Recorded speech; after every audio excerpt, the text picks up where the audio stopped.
Bonjour et bienvenue dans La Traversée, le podcast pour prendre des décisions saines et justes, réservé aux entrepreneurs et aux dirigeants qui sont prêts à se mouiller.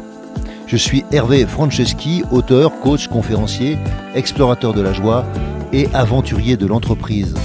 2 fois par mois, nous allons explorer ensemble, au travers de contes initiatiques et avec mes invités, comment traverser vos difficultés, vos incertitudes, vos moments de solitude et aussi vos réussites ou vos euphories. Mes invités, des sportifs de haut niveau, des start-upers à succès, des artistes reconnus, des dirigeants de grands groupes ou des personnes qui ont un parcours hors norme. À travers nos aventures, nous allons vous donner de l'énergie pour faire vos traversées.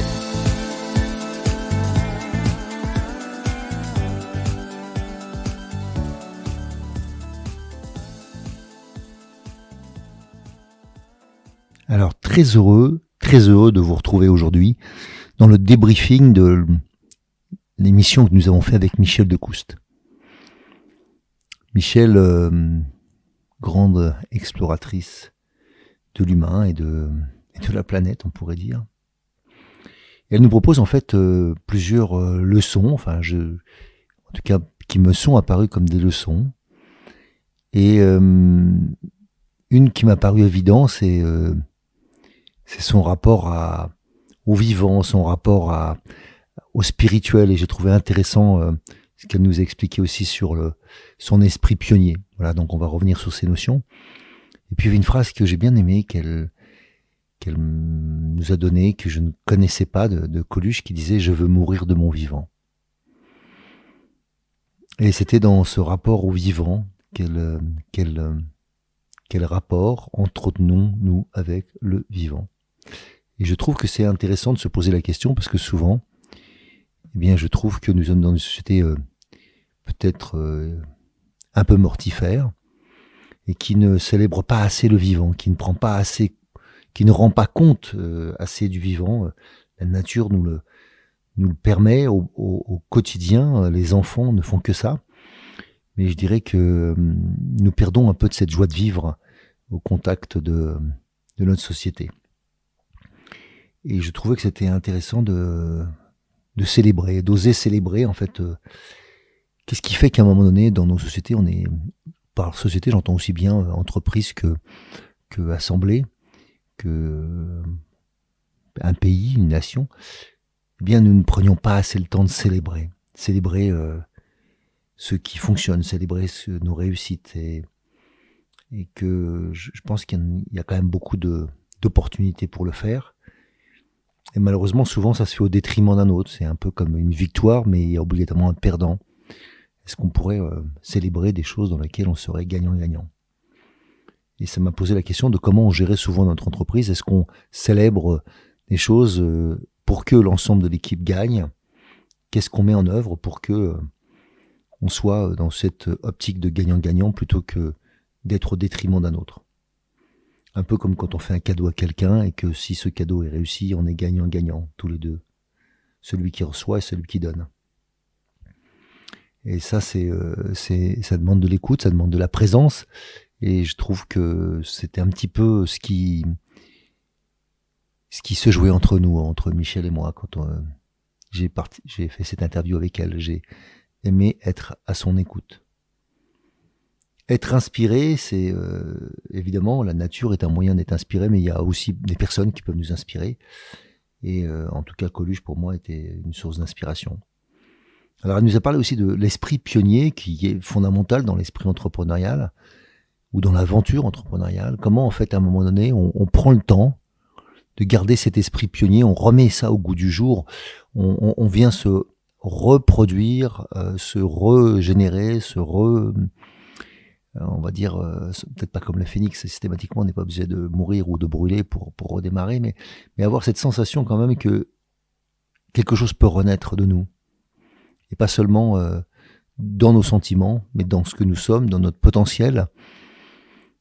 Pour ma part, en accompagnant des start-upers, ça m'a permis de retrouver de l'envie d'entreprendre autrement, de sortir des sentiers battus, affronter peut-être naturellement le virage digital, trouver des moyens de faire du marketing autrement et ainsi de suite. J'ai trouvé ça assez puissant de me confronter en fait à pas seulement de la jeunesse, mais en fait des personnes qui restent jeunes dans leur manière d'approcher leur domaine et qui ont donc une passion qui se transmet et qui permet de progresser. Donc pour moi c'est une clé, c'est de continuer à être dans une économie du don, à donner de mon temps, mais aussi parce que sans équivoque, je gagne, je reçois, je vis des choses que je n'aurais pas vécues sans ces échanges qui sont fondamentaux.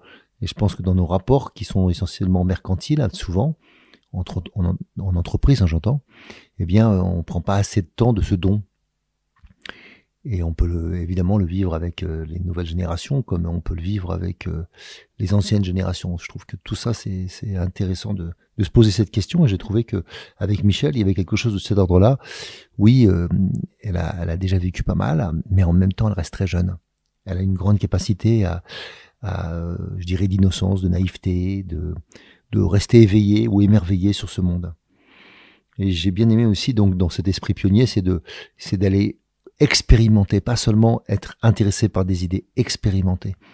Donc la biosphère 2, aller expérimenter les kibbutz, aller expérimenter, j'irai à 18 ans, c'était pas obligatoirement simple d'aller en Israël comme ça, d'aller expérimenter biosphère 2, donc en Arizona, d'aller rencontrer des gens qui faisaient des choses qui ne se font pas, soit d'un point de vue avec une approche scientifique un peu différente, soit avec une approche spirituelle différente, soit avec une approche de l'écologie différente, soit avec une approche de la pêche différente. Enfin, toutes ces opportunités qu'on peut avoir de rencontrer des gens qui ne font pas comme les autres. Et des fois, ça peut ne pas nous convenir. Faut pas faire des choses différentes pour faire des choses différentes. Mais en fait, oser sortir de ce qui se fait, parce que c'est une manière d'innover. C'est aussi une manière de retrouver de la créativité. Et je pense que c'était un des points aussi fondamentaux. C'est un des points pour moi fondamentaux de la résilience, de la capacité de nos espèces à se régénérer ou à trouver des solutions quand il semble ne pas y en avoir. Donc pouvoir être centré toujours sur les solutions et pas sur les problèmes, bien la créativité est un facteur majeur. Et j'oublie pas que la majorité d'entre nous sommes des hyper créatifs. Quand nous arrivons avant le système scolaire, nous sommes des hyper créatifs. La sortie du système scolaire, peu importe, pas spécialement celui de mon pays, mais d'une manière générale, on peut s'apercevoir en tout cas qu'en Occident, eh bien, on passe de 97% d'hyper créatifs à moins de 3 ans, enfin, ou entre 3 et 4 ans, avant l'école. Et quand on en sort après le niveau d'un bac, quelque chose comme ça, à 18 ans, 18, 19 ans, eh bien, en moyenne, on est à moins de 18%. Et puis, quand on rentre ensuite dans les processus de la fac, les grandes écoles, l'aspect normatif est encore supérieur. Et donc, pour obtenir ce qu'on a besoin d'obtenir en termes de diplôme, souvent on perd encore les derniers pourcentages pour passer à autour de 7-8%. Donc comment on passe de 87%, de 97% même à 7 ou 8%, c'est pas important. C'est le côté normatif, c'est le fait qu'on a besoin aussi d'appartenir à un clan ou d'appartenir à un groupe et de se sentir accepté et pas rejeté. Mais en même temps, ça peut être intéressant de se dire, ok, quand on a trouvé sa voie, qu'on n'ait pas besoin de suivre des voies qui sont tracées pour les autres et pas pour nous. Et donc, voilà, personne ne fait partie de la moyenne. Personne n'est la moyenne. On peut être dans la moyenne, mais nous ne sommes pas moyens. Et donc, ce qui est intéressant, c'est d'aller essayer de retrouver sa voie, retrouver sa place.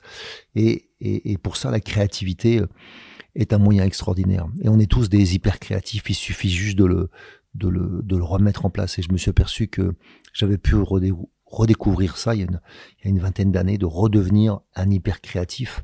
Je pense que j'étais resté créatif, mais j'étais pas du tout un hyper créatif. Alors qu'aujourd'hui, on m'appelle pour mon hyper créativité. Donc, je suis heureux de participer à la créativité de ce monde, et je pense que c'est une des valeurs fondamentales dans l'entrepreneuriat. D'oser être créatif, d'oser l'audace, on va appeler ça comme ça.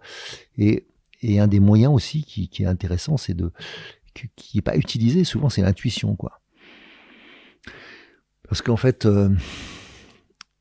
souvent, ça peut paraître un peu surfait, je sais pas comment dire autrement, de croire qu'en fait, les bonnes idées ne viendraient que de l'intérieur, alors qu'en fait, elles viennent souvent de l'extérieur. Et donc, si on veut saisir les opportunités de la vie, il faut souvent passer le nez en l'air. Il faut souvent regarder à l'extérieur de là où regardent les gens. Moi, j'aime bien se faire cet exercice, et quand je trouve pas, je marche et j'utilise les 3 visions possibles. Je marche en regardant mes pieds. Donc, je suis naturellement plus dans mes pensées, dans mon ressenti. Et je garde l'idée que j'avais, que je recherche. La deuxième chose, après, je marche à vue d'homme. Et donc, je regarde en face de moi. Et je refais, par exemple, le tour de mon pâté de maison ou de l'immeuble dans lequel je suis. Et puis, la troisième vision, c'est celle qui est en l'air. Donc, je regarde en fait la rue autrement si je suis dans une ville ou bien si jamais je suis à la campagne. Et je regarde la cime des arbres. Je regarde en l'air, voir carrément le ciel. Et avec ces 3 visions différentes, en fait, souvent, j'ai de la créativité qui revient, j'ai des réponses qui me viennent. Et souvent, on pourrait dire que tout à l'heure, je disais que c'était, en fait, il fallait avoir du nez. Ben là, j'en dirais que l'opportunité, en fait, aussi vous passe sous le nez. Il faut juste développer de l'audace, de l'instinct, de l'intuition, pour sentir, en fait, quand votre bonne étoile, quand votre, je sais pas quoi, si vous croyez à Serendipity ou aux différentes coïncidences de la vie, qu'on peut appeler synchronicité ou autre, et qui vont faire que dans votre fort intérieur, vous allez être guidé.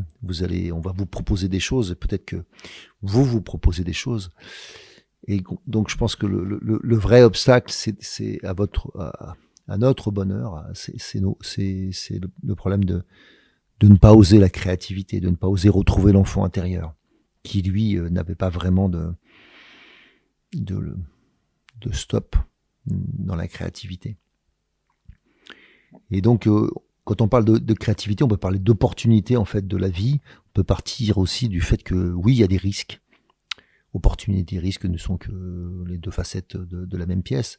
Et donc, on peut avoir une aversion au risque. Et j'ai l'impression que dans beaucoup de situations aujourd'hui, on est systématiquement, je dirais, dans ceinture et bretelles, on est toujours en train de se protéger de tout. Et alors que l'insécurité fait partie de la vie. La sécurité n'est qu'un concept qui n'existe pas, qu'on essaye d'atteindre, ce qui est très différent.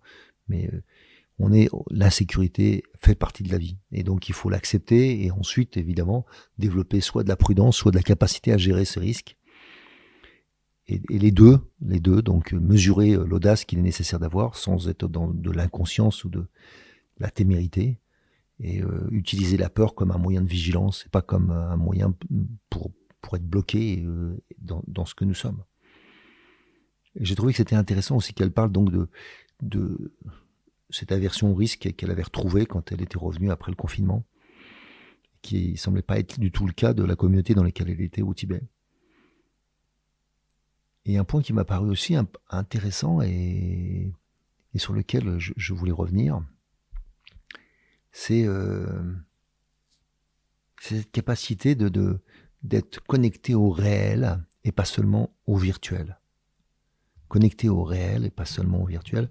Parce que je pense qu'on est dans un danger qui est que aujourd'hui, eh bien, évidemment, tout le monde virtuel a pris une place énorme. Les réseaux sociaux sont presque du virtuel. Et donc, en conséquence, on finit par être influencé par des choses qui ne sont pas réelles. Je dis pas qu'elles ne sont pas réelles du tout, mais elles ne sont pas faites sur des choses réelles. C'est des commentaires de commentaires de commentaires. En conséquence, on est très loin de la réalité. On est sur des hypothèses d'hypothèses d'hypothèses. Et donc, c'est compliqué d'aller parler de ça. Parce que c'est comme nos peurs, en fait, elles viennent en chapelet. Et donc, la première peur était sûrement réelle. Mais la deuxième est la peur de la peur, donc la honte d'avoir peur, la peur d'avoir honte. Enfin, et elles vont se mélanger, tout ça, ça va devenir compliqué. Et donc il suffit de s'occuper de la première, qui était celle qui bloquait la situation, pour que en fait les autres partent avec. Et j'ai pas besoin de m'occuper des 37 autres peurs. Et ça, c'est le grand danger de notre société qui n'est pas assez basé sur du réel, mais qui, en tout cas, valorise le virtuel. Au point de le faire primer sur le réel. Donc ça, je trouve que c'était intéressant qu'elle nous remette ça un peu dedans. Et puis, il y a un dernier point qui me paraissait fondamental, c'est le rapport au spirituel. Le rapport au spirituel, parce que dans cette notion de spirituel, de quoi parle-t-on? Et souvent, on n'est pas très clair sur la notion du spirituel parce que on confond spirituel et religion. Religion, relié, être relié, la reliance, relié à Dieu, relié au divin, d'accord? La religion est un moyen de se relier. Le spirituel, c'est l'esprit. Donc, qu'est-ce qui anime l'esprit? Et donc, dans cet esprit, effectivement, on peut être aussi dans l'esprit du divin. Mais au fond, le plus important, c'est le sacré qui est en soi, le sacré qui est à l'extérieur. Par sacré, j'entends ce qui est essentiel, ce que l'on souhaite protéger par-dessus tout. Et j'aime bien cette phrase que nous proposait Nelson Mandela, l'honnêteté, la sincérité, la simplicité, l'humilité, la générosité, l'absence de vanité, la capacité à servir les autres, sont des qualités à la portée de toutes les âmes.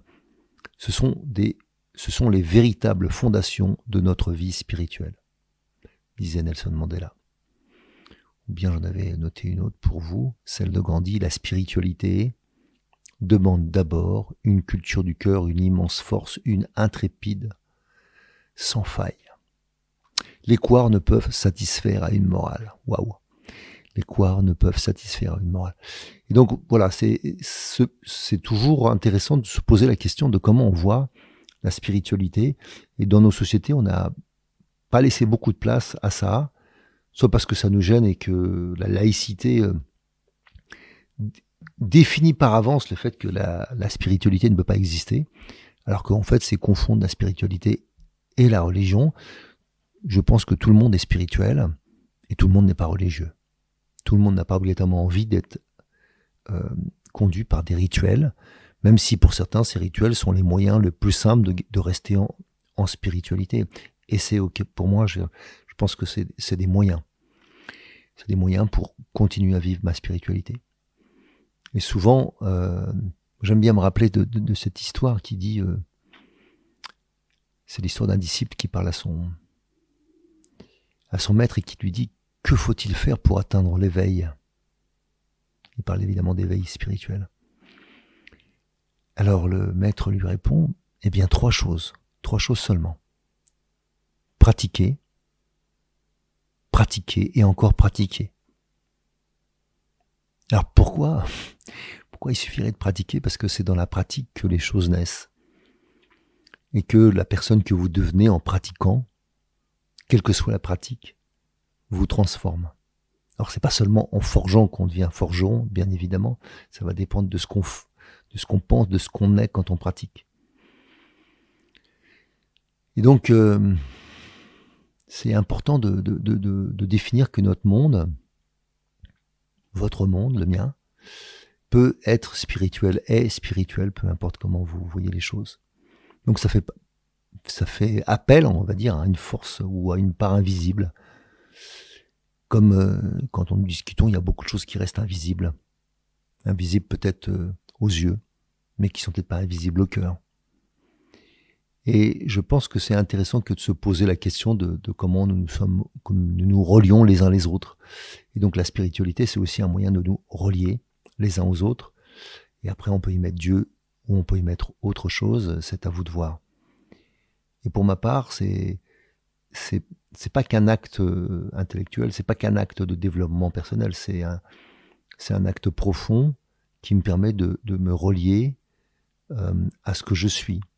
Exactement comme pour moi, un arbre est relié à la terre et n'a pas perdu sa raison d'être qui est d'aller vers la lumière. Eh bien, nous, c'est quoi notre lumière? Et en tant qu'entrepreneur, je pense que si tout ce que nous faisons n'a pas de spiritualité, je pense que nous ne sommes pas vraiment au service de notre mission, de notre raison d'être, la raison d'être de notre entreprise, peu importe que ce soit une société de service ou pas. Et la spiritualité, c'est ce qui devrait me guider ou me permettre de rester aligné, je dirais ça, me permettre de rester aligné. En effet, que nous nous connections à Dieu, à l'univers ou à autre chose, nous cherchons juste à nous accomplir pleinement ici et maintenant. En fait, pour découvrir comme ce plan caché, on pourrait dire, il est nécessaire de plonger dans nos obscurités afin d'aller puiser au plus profond de nous, dans cette source qu'on pourrait appeler miraculeuse. Et c'est essentiellement par la pratique, qu'elle soit religieuse ou laïque, que nous pourrons acter ce développement. Et comme je le disais, pas simplement par un acte intellectuel. Nous devrions éclaircir nos croyances, nos connaissances, afin de sortir de l'illusion pour naître, ou je devrais dire renaître, à l'essence de ce que nous sommes vraiment ici sur Terre. La quintessence des choses, c'est quoi la quintessence ? Vivre connecté à l'invisible, c'est donc apporter du sens à sa vie. Pour moi, la spiritualité nous aide à prendre conscience qu'être vivant signifie bien plus qu'être en vie. Voilà, prendre conscience qu'être vivant signifie bien plus qu'être en vie. Je vous le répète parce que c'est juste fondamental. Alors pour poursuivre, je vais vous proposer un conte, comme d'habitude. On finit par la richesse intérieure. Alors c'est l'histoire d'un homme de grande spiritualité, un sannyasin, qui approchait la périphérie d'un village en Inde. Il s'installa sous un arbre pour la nuit, et quand soudain un villageois courant vers lui cria « La pierre, donnez-moi la pierre précieuse !» « Quelle pierre ?» demanda le sannyasin. « Eh bien, la nuit dernière, le seigneur Shiva m'est apparu en rêve, dit le villageois, et me dit que si j'allais à la périphérie du village, à la tombée de la nuit, je trouverais un sannyasin qui me donnerait une pierre précieuse, qui me rendrait riche pour le restant de ma vie. » Le sannyasin fouilla dans son sac et en sortit une pierre. Et il répond, il voulait probablement dire « celle-ci » en tendant la pierre au villageois. Je l'ai trouvée sur un sentier de la forêt il y a quelques jours. Tenez, je vous la donne, dit le sannyasin, en toute simplicité. Le villageois regarda la pierre précieuse avec émerveillement. C'était probablement le plus gros diamant du monde. Il prit le diamant et s'éloigna rapidement. Toute la nuit, il se retourna dans son lit, incapable de dormir. Le lendemain, dès l'aube, il éveilla le sannyasin et lui demanda « S'il vous plaît, donnez-moi la richesse intérieure qui vous permet de donner ce diamant avec autant d'aisance. » Alors juste pour que ça soit clair, un sannyasin, c'est un ascète qui a renoncé au monde, qui se tient à l'écart du monde, qui n'en attend pas grand-chose, qui donne sa vie en fait à sa spiritualité, à son Dieu. Alors qu'est-ce que ça renvoie ? Qu'est-ce que ça nous renvoie ? Ça nous renvoie en fait à qu'il est peut-être possible de se demander en toute occasion si nos quêtes sont parfois inutiles, si notre agitation est parfois inutile, si par contre il serait peut-être essentiel de retrouver le lien qui nous unit, l'esprit des choses, et pour éviter d'être pris justement, possédé par ces choses, il faut souvent savoir s'en détacher. À bon entendeur, salut. Si vous aussi vous vivez une traversée et souhaitez être soutenu pour arriver à bon port, alors embarquons ensemble. Je vous invite à postuler à mon programme d'Ultimate Coaching, un accompagnement personnalisé de haut niveau sur mon site hervéfranceschi.fr/Ultimate Coaching. Ce programme s'adresse aux dirigeants et aux entrepreneurs désireux de se dépasser avec fluidité et simplicité.